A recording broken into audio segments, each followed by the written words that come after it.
ওকে, so এবার আমরা শিখবো হচ্ছে ডিলিট করব। আচ্ছা, রিনেম করা শিখছি, ক্রিয়েট করা, রিড করা, এবং আমরা এবার ডিলিট করা। সো এফএস আনলিঙ্ক এবং আমাদের ফাইলের নামটা দিয়ে দিতে হবে, ব্যাস।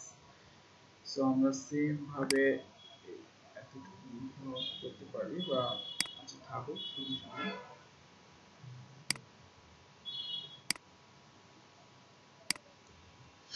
আমরা জাস্ট এখানে লিখব fs.unlink। ঠিক আছে, আনলিঙ্ক ডিলিট হয়ে যাবে। সো এখানে বলে দেবো কোন ফাইলটা আমরা ডিলিট করতে চাচ্ছি। সো মনে করেন যে সিনক্রোনাইজ যে ফাইলটা, এটা ডিলিট করতে চাচ্ছি। So demo 1 is syn synchronize dot এভাবে আমাদের বলে দিতে হবে, ঠিক আছে। দেন সেকেন্ডলি আমাদের কলব্যাক ফাংশন, যেহেতু এটার কোনো আর আউটপুটই নাই। ওকে, সো এখানে আমাদের এরর একটা নিতে পারি, ব্যাস। সো এখানে এবার বলতে পারি সেম ভাবে, এতটুকু আমি কপি করছি, নতুন করে লিখছি না, সেম জিনিস, সেম কনসেপ্ট। সো একটা বোঝার পরেই সব বুঝে যাওয়ার কথা।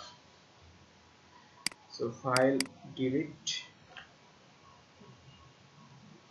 আর ফাইল ডিলিট সাকসেস। ওকে,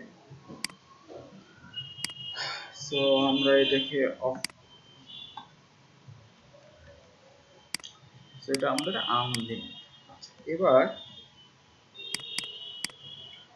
আমরা যদি যাই আমাদের ফাইলের মধ্যে এবং লোড দিই, ফাইল ডিলিট সাকসেস দেখাচ্ছে, এবং আমরা যদি ফাইলে যাই এটা দেখতে পাই। ঠিক আছে, সো আমরা সবগুলো পদ্ধতি শিখলাম, আরো বেশ কিছু আছে, এগুলো দেখবো। তবে এইটা নিয়ে আমরা একটা প্রজেক্ট করারও চেষ্টা করবো, যেটার মাধ্যমে মনে হয় একটা প্রজেক্ট হবে, যে আমরা ফাইল কিভাবে লিখতে পারি, অন করতে পারি। হ্যাঁ, ওকে। সো আমরা অ্যাসিনক্রোনাস ওয়েতে দেখলাম, সিনক্রোনাইজেস কি করবেন, সেম ভাবে sync, দেন এখানে কিন্তু কল ব্যাক দেওয়া দরকার।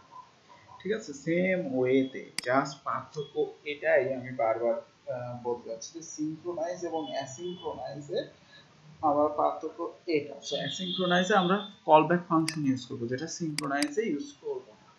ঠিক আছে, আর সিনক্রোনাইজ এবং অ্যাসিনক্রোনাইজের মধ্যে পার্থক্য কি সেটাও কিন্তু আমি বলে দিয়েছি। হ্যাঁ, যে আমরা যদি হচ্ছে অ্যাসিনক্রোনাইজ ইউজ করি, এটা কিন্তু মাল্টিটাস্কিং, কিন্তু সিনক্রোনাইজ যেটা ইউজ করি এটা কিন্তু মাল্টিটাস্কিংটা না। হ্যাঁ, এটার জন্য আমাদের হচ্ছে ওয়েট করতে হবে, আমাদের রিকোয়েস্ট রেসপন্স আসা পর্যন্ত, রেসপন্স শেষ না হওয়া পর্যন্ত কি করতে হবে, আমাদের ওয়েট করতে হবে।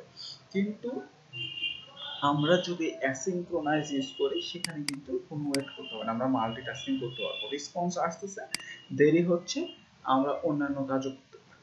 তাই না? ব্যাপারটা হচ্ছে এরকম, যেটা আমি ইউটিউবের ইয়ে দেখে বুঝিয়েছিলাম। সো বিষয়টা হচ্ছে যে এরকম। সো আমরা আনলিঙ্ক করাও শিখে ফেললাম, মানে ডিলিট করা শিখে